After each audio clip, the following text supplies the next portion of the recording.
Dear viewers, you are warmly welcome in this lecture.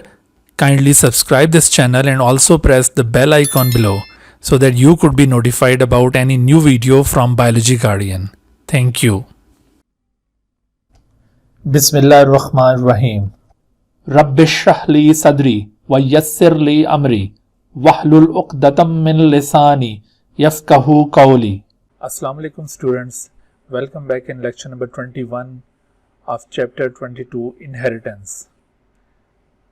Dear students, हमने पिछले lecture के अंदर जेनेटिक्स ऑफ हीमोफीलिया डिस्कस किया था सेक्स लिंक्ड ट्रेट्स के हवाले से, सेक्स लिंकेज इन ह्यूमन के पॉइंट ऑफ व्यू से। आज हम उसी सिलसिले का एक और टॉपिक आगे बढ़ाएंगे। आज के लेक्चर में हमने डिस्कस करना है genetics of colour blindness. Genetics of color blindness.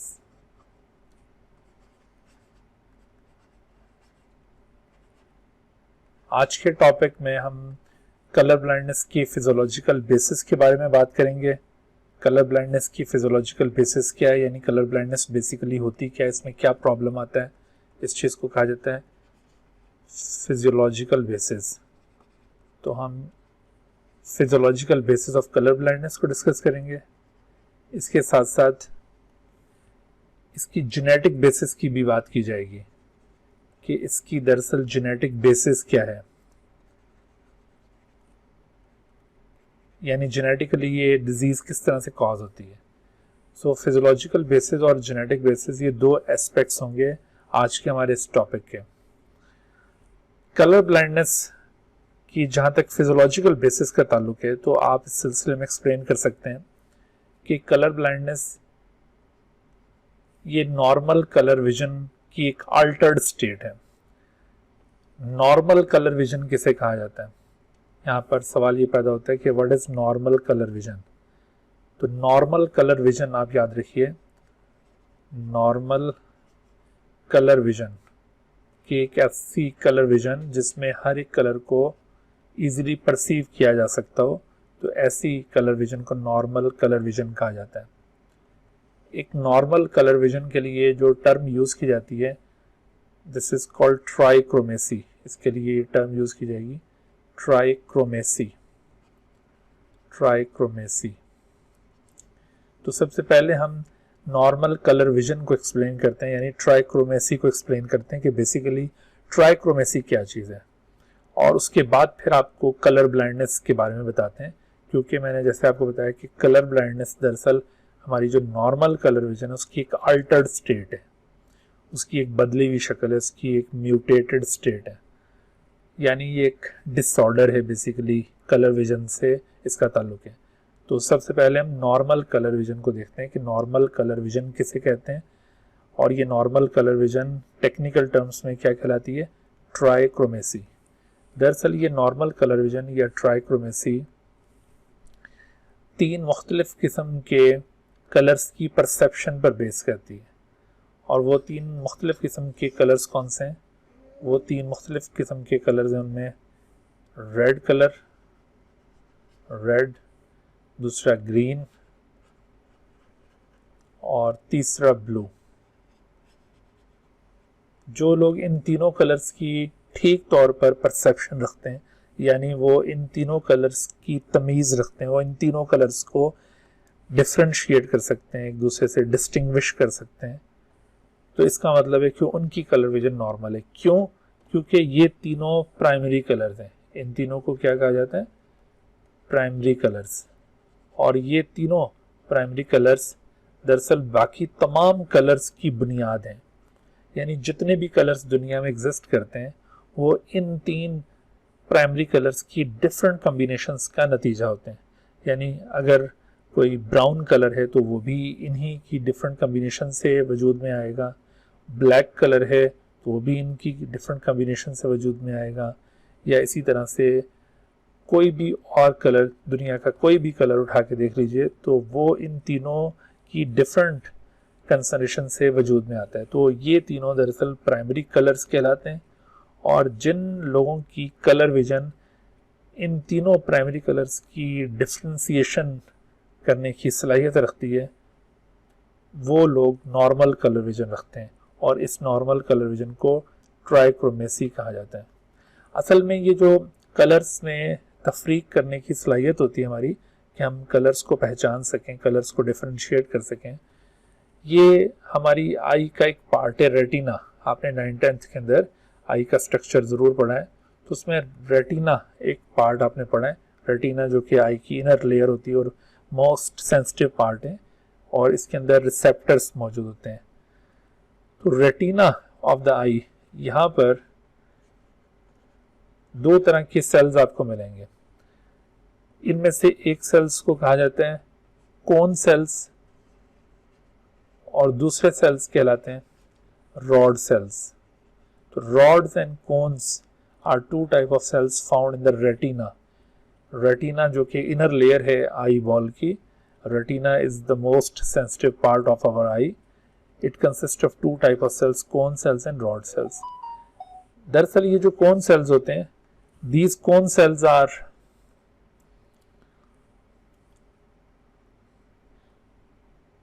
full of a particular pigment known as iodopsin. iodopsin भी इसे कहा जाता है, iodopsin, या फिर इसको सिंपली आप ऑप्सिन भी कह सकते हैं, iodopsin, या फिर आप इसको ऑप्सिन भी कह सकते हैं। तो iodopsin या ऑप्सिन ये खास किस्म के पिगमेंट्स होते हैं which are present in the cone cells. इसी तरह से rod cells, they also have certain pigments called rhodopsins. एक हैं आइडोप्सिन और दूसरे रोडोप्सिन्स। अब ये आइडोप्सिन्स और रोडोप्सिन्स में क्या फ़र्क है, यानी ऑप्सिन्स में और रोडोप्सिन्स में क्या फ़र्क है? तो दरअसल ये जो आइडोप्सिन्स होते हैं ये डिफरेंट कलर्स की परसेप्शन को मुमकिन बनाते हैं। इन आइडोप्सिन्स की 3 मुख्तलिफ टाइप्स हैं। इन आइडोप्सिन्स में एक आइडोप्सिन कहलाता है। आइडोप्सिन्स की आपको 3 मुख्तलिफ किस्म याद रखनी है। आइडोप्सिन, या जिसे मैंने आपको बताया कि ऑप्सिन भी सिंपली कह सकते हैं आप। सो आइडोप्सिन या ऑप्सिन, इसकी 3 मुख्तलिफ अक़साम हैं, और वो 3 मुख्तलिफ अक़साम कौन सी हैं? उनमें से एक किस्म को कहा जाता है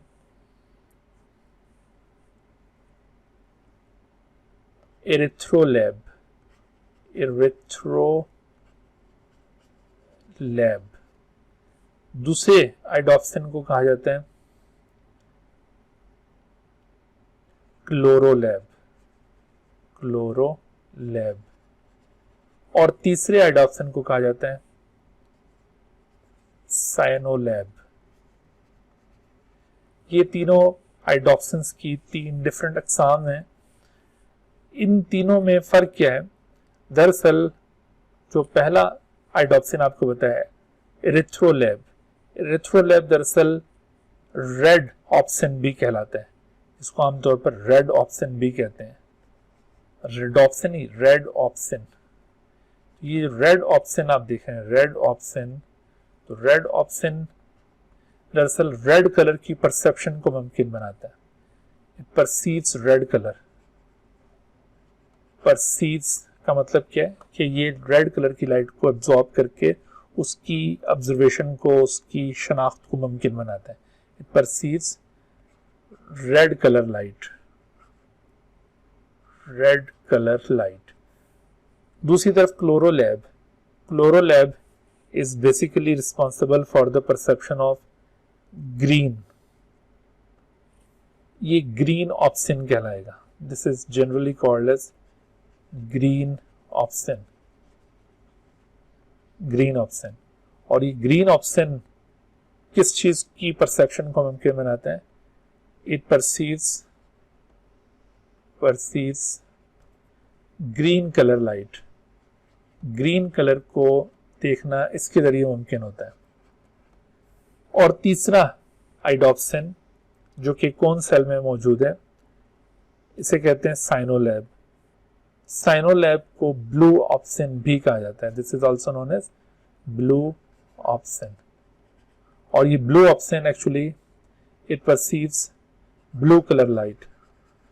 ब्लू कलर की लाइट को परसीव करने के लिए रिस्पॉन्सिबल है। तो जिन लोगों के अंदर ये तीनों आइडोप्सिन्स बिल्कुल क्लियरली मौजूद होते हैं, बिल्कुल ठीक हालत में मौजूद होते हैं, उनकी कलर विजन नॉर्मल होती है, वो तीनों कलर्स को सही तौर पे देख सकते हैं और इसकी वजह से उनके बाकी कलर्स की परसेप्शन भी बिल्कुल करेक्ट होती है। ये लोग नॉर्मल कलर विजन रखते हैं और ऐसे ही लोगों के लिए ये टर्म हमने यूज की कि ये ट्राइक्रोमेट पर्सन्स कहलाते हैं। तो आपने देखा कि रेटिना के अंदर जो कौन सेल्स है उनमें ये आइडोप्सिन्स मौजूद थे जिनकी वजह से कलर डिफ्रेंसिएशन मुमकिन होती है और जाहिर है कि ये जो कलर डिफ्रेंसिएशन है ये दिन की रोशनी में मुमकिन है। इस वजह से दिन की रोशनी में हमारी विजन को पॉसिबल बनाना इन कौन सेल्स का काम है। लेकिन रात के वक्त जाहिर है कि हम डिफरेंट कलर्स को डिफ्रेंशिएट नहीं कर सकते हैं। अंधेरे में आप के सामने अगर मुख्तलिफ चीज़ें मौजूद हैं तो आप उनके कलर्स में यूँ डिफ्रेंशिएट नहीं कर सकते कि ग्रीन कलर की कौन सी चीज़ है और ब्लू कलर की कौन सी चीज़ है या फिर रेड कलर की कौन सी चीज़ है। तो इस तरह से आप आमतौर पर अंधेरे में इस चीज़ को डिफ्रेंशिएट नहीं कर पाते। तो दरअसल अंधेरे में हमें चीज़ें बाजू का नज़र ज़रूर आ जाती लेकिन कलर्स का डिफरेंस नहीं होता। तो वो जो अंधेरे के अंदर डार्कनेस में आप मुख्तलिफ चीज़ों को देखने के काबिल होते हैं ना, वो दरअसल ये रॉड सेल्स के अंदर मौजूद रोडोप्सिन्स हैं, रोडोप्सिन्स। ठीक है, तो ये रोडोप्सिन्स दरअसल डार्कनेस के दौरान विजन को पॉसिबल बनाते हैं।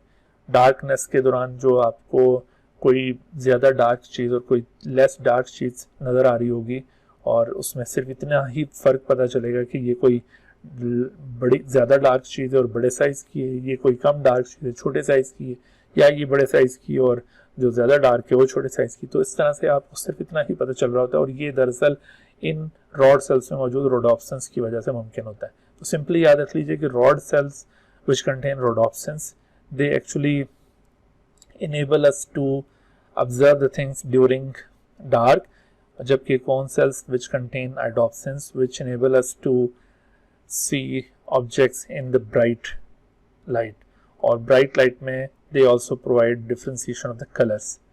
अच्छा, तो मैंने आपको जैसे बताया कि iodopsins की 3 मुख्तलिफ अक़साम है, एरिथ्रोलैब, क्लोरोलैब एंड साइनोलैब, जिनको रेड ऑप्सिन, ग्रीन ऑप्सिन और ब्लू ऑप्सिन कहा जाता है और इनकी वजह से डिफरेंट कलर्स की सही परसेप्शन हमें हासिल होती है और हमारी कलर विजन नॉर्मल कहलाती है।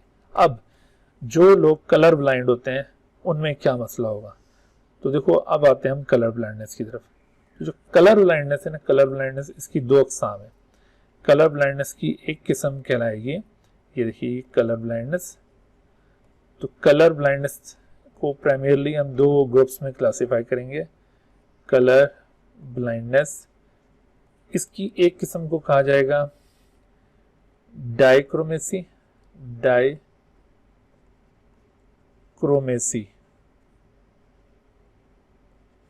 और इसकी दूसरी किस्म को कहा जाएगा मोनोक्रोमेसी, मोनोक्रोमेसी। जैसे मैंने अभी आपको बताया कि trichromacy is the normal colour vision in which all the 3 options are correctly present and they provide perception of these 3 primary colors, and because of which we are able to see all the different colors, we are able to differentiate all the different colors. But color blindness on the other hand is of 2 different kind. Primarily color blindness की 2 types को हम differentiate कर सकते हैं, एक डाइक्रोमेसी और दूसरी मोनोक्रोमेसी। याद रहे ट्राइक्रोमेसी नॉर्मल कलर विजन है, ठीक है। तो डाइक्रोमेसी और मोनोक्रोमेसी ये दोनों कलर ब्लाइंडनेस की काइंड्स हैं।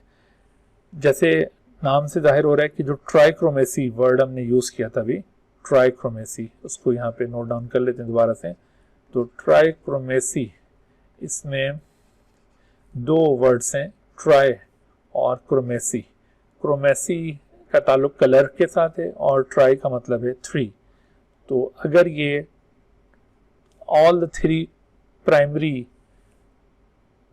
कलर परसेप्शन ऑप्शंस, जिनको एरिथ्रोलैब, क्लोरोलैब और साइनोलैब कहा गया, अगर ये बिल्कुल ठीक हों तो ऐसी सूरत में जो कलर विजन बनेगी वो नॉर्मल कलर विजन होगी और इसे ट्राइक्रोमेसी कहा जाएगा। बिल्कुल इसी मुनासबत से देखिए ये टर्म डाइक्रोमेसी, ये क्या इंडिकेट करेगी, यहाँ पर भी 2 वर्ड्स हैं। एक वर्ड है डाई, डाई का मतलब होता है 2, और दूसरा वर्ड अगेन क्रोमेसी, क्रोमेसी का ताल्लुक कलर के साथ है। तो अगर किसी इंडिविजुअल के अंदर इन तीन में से कोई दो ऑप्शंस ठीक हों, एक डिफेक्टिव हो, तो उसको डाइक्रोमेसी कहा जाएगा। ठीक है, और इसी तरह से वर्ड मोनोक्रोमेसी, इसमें भी दो वर्ड्स हैं। मोनो का मतलब है वन, ठीक है, और क्रोमेसी अगेन कलर को इंडिकेट कर रहा है वर्ड। तो मोनोक्रोमेसी एक ऐसी कलर ब्लाइंडनेस है जिसमें तीन में से कोई दो डिफेक्ट होंगे, एक ठीक होगा। यानी जो जितने ऑप्शंस ठीक होते हैं ना, वो हम यहाँ पर टर्म के अंदर इंडिकेट कर रहे हैं। ट्राइक्रोमेसी एक ऐसी कलर विजन है जिसमें all the three options are correct, लेकिन डाइक्रोमेसी में टू आर करेक्ट, मोनोक्रोमेसी में वन इज करेक्ट। तो ये इस तरह एमसीक्यूज में ये बातें पूछी जा सकती हैं, इन पर ध्यान रखिएगा। अच्छा, बहरहाल डाइक्रोमेसी की फर्दर तीन काइंड्स हम डिफ्रेंशिएट कर सकते हैं। डाइक्रोमेसी की एक किस्म कहलाती है प्रोटेनोपिया,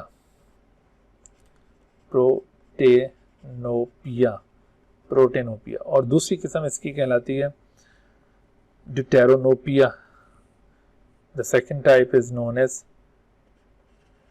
ड्यूटेरोनोपिया, और इसकी तीसरी किस्म कहलाती है ट्राइटेनोपिया। तो इस तरह से टोटल थ्री काइंड्स होगी इसकी। ट्राइटेनोपिया, अच्छा, प्रोटेनोपिया, ड्यूटेरोनोपिया और ट्राइटेनोपिया आर थ्री टाइप्स ऑफ डाइक्रोमेसी, यानी ये तीनों कलर ब्लाइंडनेस हैं। कौन से टाइप की कलर ब्लाइंडनेस है? डाइक्रोमेसी टाइप की कलर ब्लाइंडनेस है।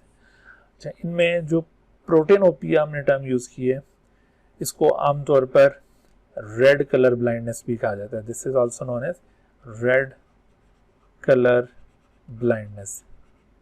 जो लोग इस कलर ब्लाइंडनेस का शिकार होते हैं उनमें रेड कलर की परसेप्शन ठीक नहीं होती, और रेड कलर जिस कलर में भी मौजूद होगा उसकी परसेप्शन भी अल्टर्ड होगी।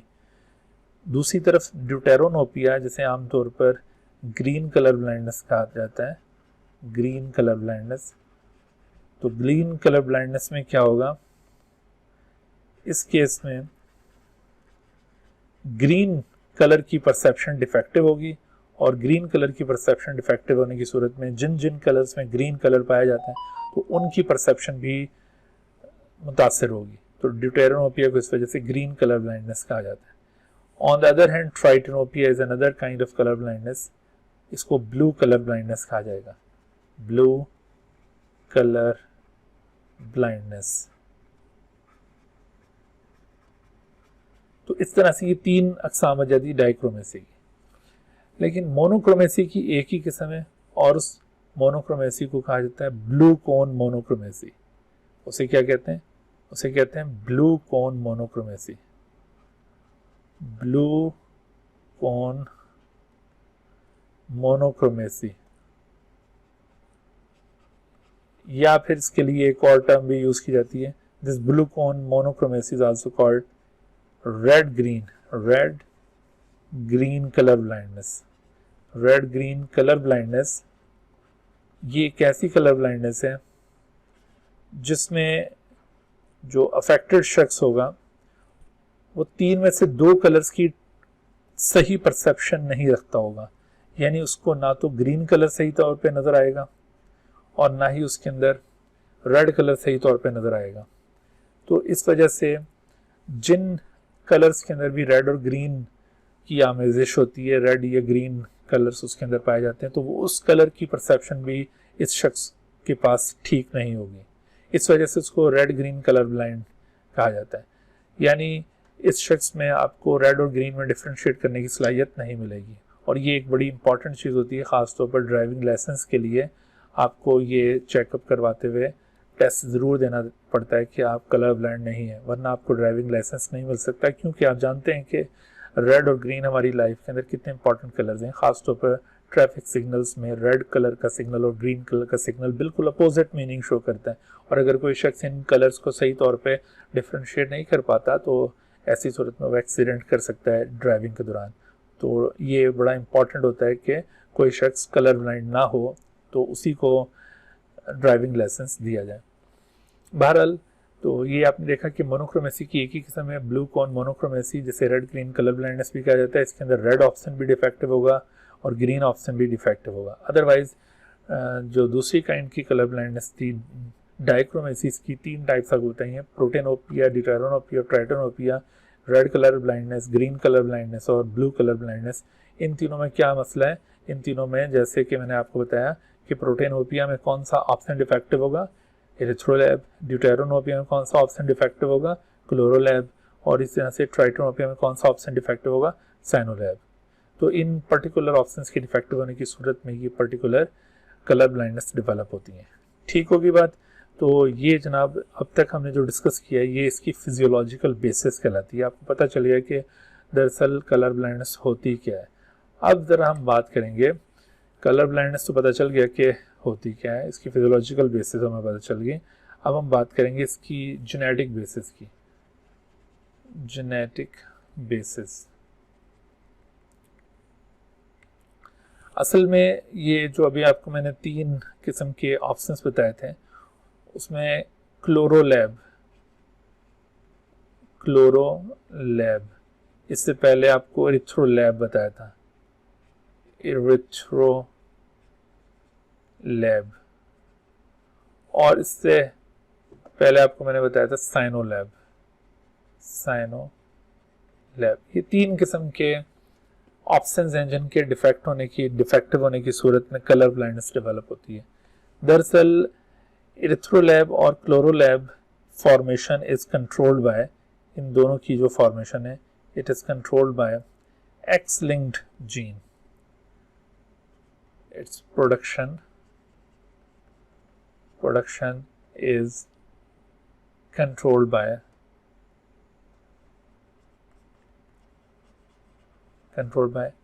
X linked gene. एक्स के ऊपर एक जीन लिंक्ड है, उसके जरिए इनकी प्रोडक्शन कंट्रोल होती है। और ये एक्स लिंक्ड डोमिनेंट जीन है, डोमिनेंट।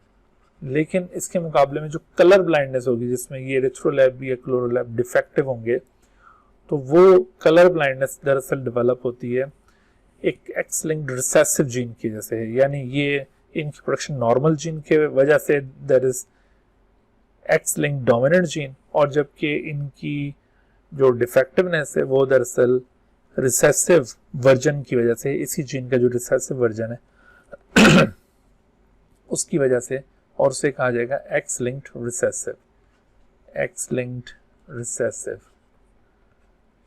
यानी इसका मतलब ये हुआ कि ये जो एरिथ्रोलैब और क्लोरोलैब है ये दोनों अगर डिफेक्टिव होते हैं तो ऐसी सूरत में रेड ग्रीन कलर ब्लाइंडनेस बनती है। मोस्ट कॉमन टाइप होती भी यही है क्योंकि इन दोनों में अलग अलग म्यूटेशन बहुत रेयरली पाई जाती हैं, और ज़्यादातर जो लोग कलर ब्लाइंडनेस का शिकार होते हैं उसमें आपको एरिथ्रोलैब और क्लोरोलैब एट अ टाइम डिफेक्टिव नज़र आएंगे। और ऐसा क्यों होता है, ज़्यादातर लोग क्यों इन दोनों के डिफेक्टिव होने का शिकार होते हैं? तो दरअसल ये दोनों टाइटली लिंक्ड जीन्स के जरिए इनकी प्रोडक्शन कंट्रोल हो रही है। एरिथ्रोलैब के लिए जो जीन रिस्पॉन्सिबल है और क्लोरोलैब के लिए जो gene responsible, they are very much close to each other on the X chromosome. तो ये टाइटली लिंक्ड होने की वजह से इनमें आपको सेग्रीगेशन बहुत कम नजर आएगी। मोस्टली जो लोग एरिथ्रोलैब के डिफेक्ट का शिकार हैं, क्लोरोलैब इनमें डिफेक्टिव होगा और नतीजे में उनको रेड ग्रीन कलर ब्लाइंडनेस हो जाएगी। ठीक होगी बात? तो इसका मतलब है कि अगर हम ये जो टाइप थी डाइक्रोमेसी की, जिसको हमने प्रोटेनोपिया और ड्यूटेरोनोपिया कहा, ये एक्स लिंक्ड रिसेसिव ट्रेट्स हैं। देखो इसमें इसके डिफेक्टिव होने की सूरत में जो डिजीज डेवलप होगी उसे क्या कहा जाएगा? इसके डिफेक्टिव होने की सूरत में जो डिजीज डेवलप हो रही है उसे कहा जाएगा प्रोटेनोपिया, और फिर इसी तरह से इसके डिफेक्टिव होने की सूरत में डिटेरोनोपिया डेवलप हो रहा है, डिटेरोनोपिया। तो ये प्रोटेनोपिया और deuteranopia both are X linked disorders. लेकिन ये किस तरह के एक्स लिंक्ड है, रिसेसिव या डोमिनेंट? तो आपने याद रखना है कि they are actually recessive X linked traits, क्योंकि इनकी जो नॉर्मल जीन होगी, नॉर्मल जीन, वो दरअसल प्रोडक्शन को कंट्रोल करिए, और इसकी अल्टरनेटिव अलील जो इसकी प्रोडक्शन को कंट्रोल नहीं कर रही, जिसकी वजह से ये डिटेरोनोपिया और प्रोटेनोपिया डेवलप हुआ है, तो वो जाहिर है कि रिसेसिव इन नेचर वो जीन होगा। तो रिसेसिव एक्स लिंक्ड ट्रेट्स ये इस वजह से कहलाते हैं। लेकिन इसके बरक्स जो साइनोलैब है, cyanolabe it is controlled by a dominant. Cyanolabe की प्रोडक्शन एक रिसेसिव जीन के जरिए कंट्रोल होती है। This is autosomal recessive gene, यानी इसकी production is controlled by N autosomal dominant gene. एक ऑटोसोम पर मौजूद डोमिनेंट जीन ये इसकी प्रोडक्शन को कंट्रोल करता है। इसका मतलब है कि जिन लोगों में ये साइनोलैब डिफेक्टिव होगा और वो ट्राइटेनोपिया का शिकार होंगे, ट्राइटेनोपिया, तो इसका मतलब है उनके अंदर ये ऑटोसोमल डोमिनेंट जीन ये डिफेक्टिव है और इसका जो डिफेक्टिव वर्जन होगा वो जाहिर है रिसेसिव इन नेचर होगा।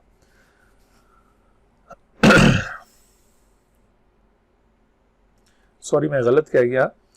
दरअसल ये साइनोलैब की जो प्रोडक्शन है वो ऑटोसोमल रिसेसिव जीन की वजह से कंट्रोल हो रही है, recessive gene.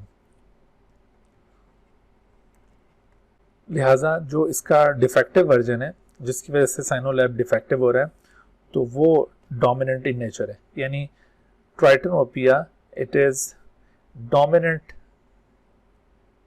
Autosomal trait, dominant autosomal trait. और ये कौन से ऑटोसोम के ऊपर इसका जीन लिंक्ड है, और वो ऑटोसोम है क्रोमोसोम नंबर 7, क्रोमोसोम नंबर 7। तो क्रोमोसोम नंबर 7 चूंकि एक ऑटोसोम है, इसके ऊपर इसका ये जीन मौजूद है और ये डोमिनेंट नेचर है, तो इस वजह से इसको ऑटोसोमल डोमिनेंट ट्रेट कंसिडर किया जाएगा, जबकि ये रेड और ग्रीन कलर ब्लाइंडनेस इसको x linked recessive trait consider किया जाएगा। तो ना सिर्फ ये जो डाइक्रोमेसी की टाइप्स हैं ये एक्स लिंक्ड रिसेसिव है, बल्कि इनकी जो मोनोक्रोमेसी टाइप थी जिसमें ग्रीन और रेड ऑप्शन दोनों डिफेक्टिव हो जाते हैं, तो वो भी जाहिर है कि एक्स लिंक्ड रिसेसिव ट्रेट। यानी यहाँ पर हम फाइनली कंक्लूड करेंगे कि ये जो रेड ग्रीन कलर ब्लाइंडनेस है, क्योंकि मोस्टली बात इसी की जाती है, ये मोस्ट कॉमन टाइप है कलर ब्लाइंडनेस की। तो red green colour blindness, red green colour blindness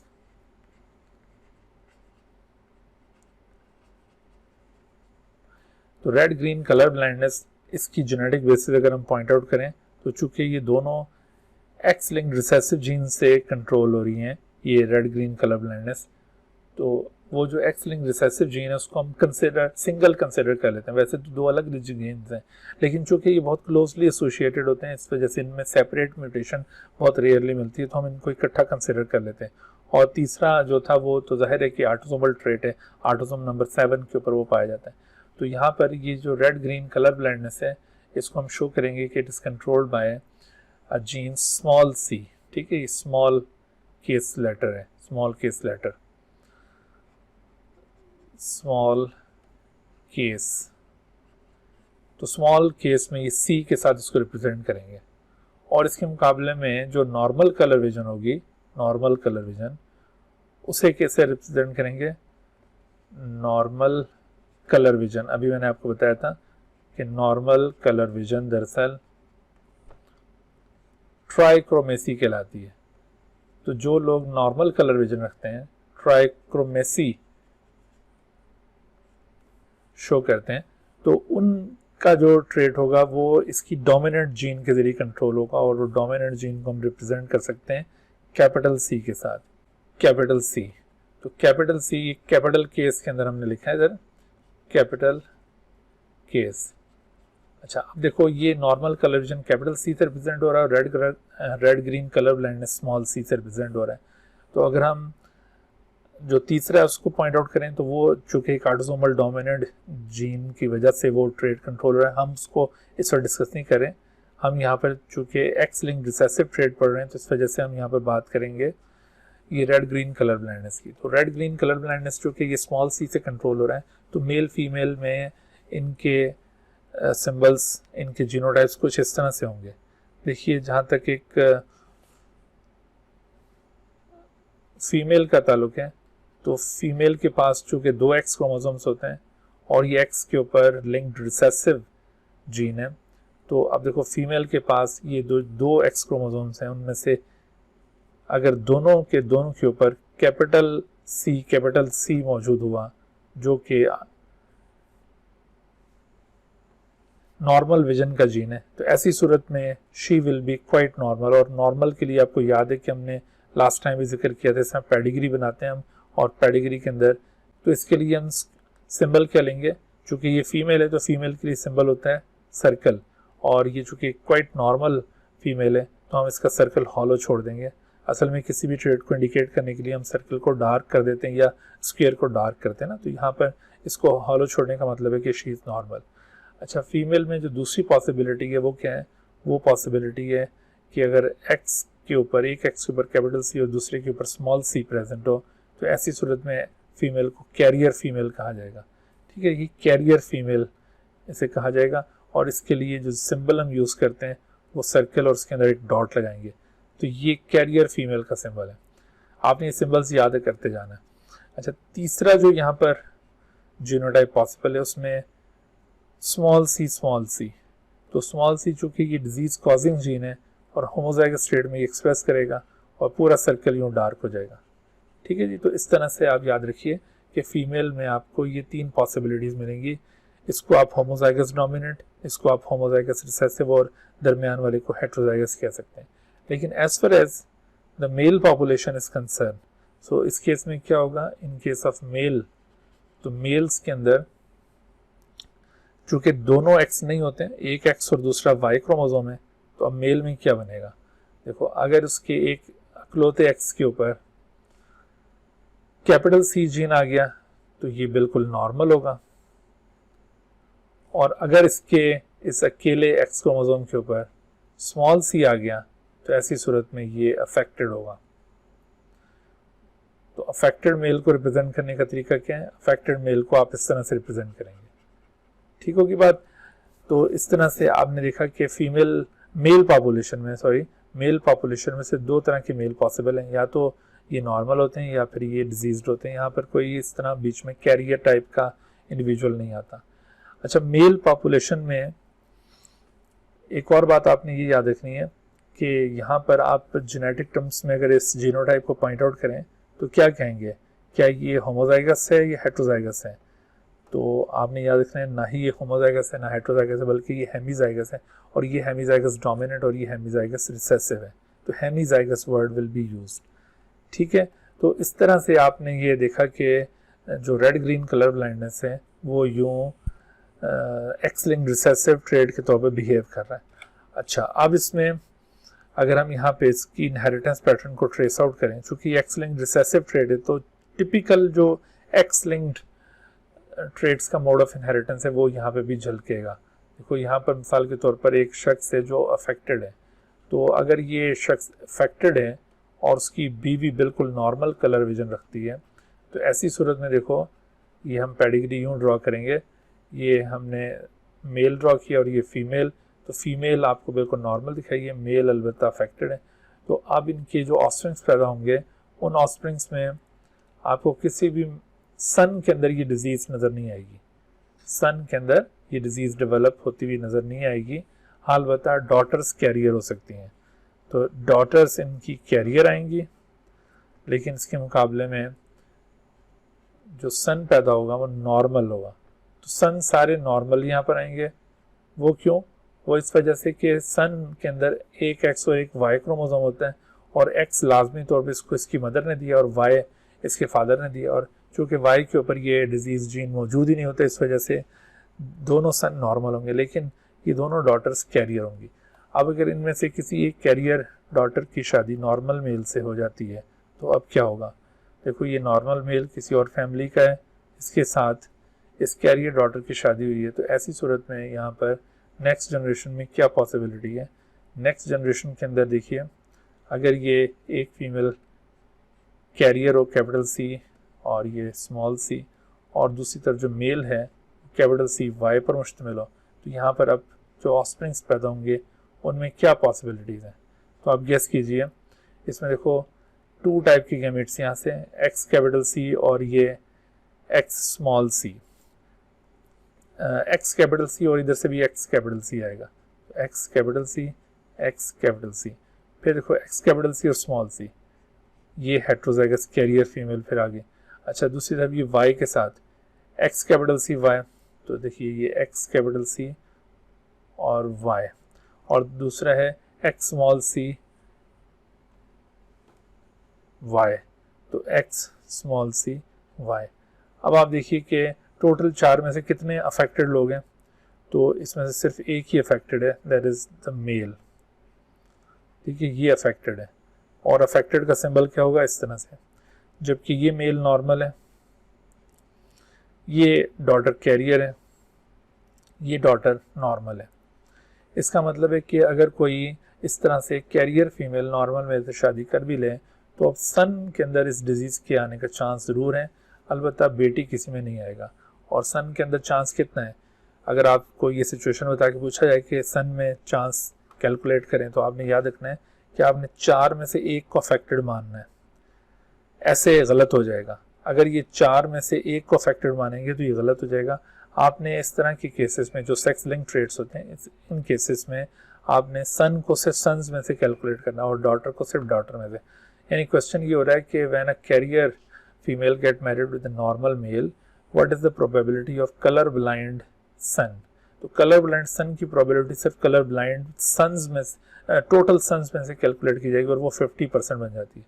लेकिन यही सवाल होता है कि if the carrier women get married with a normal male, what is the probability of colour blind child. अब इसमें चाइल्ड का सेक्स मेंशन नहीं किया, तो फिर आंसर 1/4 हो जाता।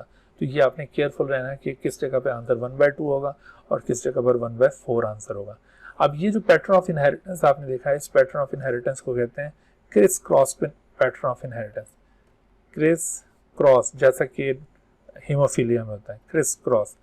अब इसमें होता क्या है, क्रिस क्रॉस इनहेरिटेंस एक ऐसा इनहेरिटेंस पैटर्न है जिसमें क्या होगा कि एक अफेक्टेड मेल का ट्रेड उसकी डॉटर के जरिए उसके ग्रैंड सन में जाएगा। देखो ये 2 अफेक्टेड लोग, इनके दरमियान रिश्तेदारी क्या है कि ये नाना है ग्रैंडफादर और ये उसका नवासा है।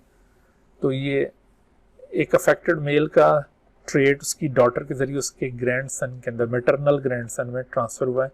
This kind of inheritance is called criss cross. इसमें एक जनरेशन स्किप करती होती है और इसके अंदर मैंने आपको बताया था कैरियर इंडिविजुअल्स मिलते हैं, तो ये इस बात की इंडिकेशन है कि this is criss cross inheritance, या इसको जिग जैग इनहेरिटेंस भी कहा जाता है, जिग जैग इनहेरिटेंस। ठीक है भाई, तो आपको ये इसका इनहेरिटेंस पैटर्न भी क्लियर हो गया। इसी हवाले से आपको बुक के अंदर एक जेनेटिक प्रॉब्लम मिल जाएगा, आप उसको सॉल्व करें या खुद से भी सिचुएशन बनाकर इसको इससे मैरिज करवाएं, फिर क्या रिजल्ट होगा, इसको इससे मैरिज करवाएं फिर क्या रिजल्ट होगा। तो ऐसे क्वेश्चंस खुद से बनाकर उसकी प्रैक्टिस कीजिए। ठीक है बच्चों, तो इंशाल्लाह हम फिर अगले लेक्चर में एक और टॉपिक के साथ हाजिर होंगे।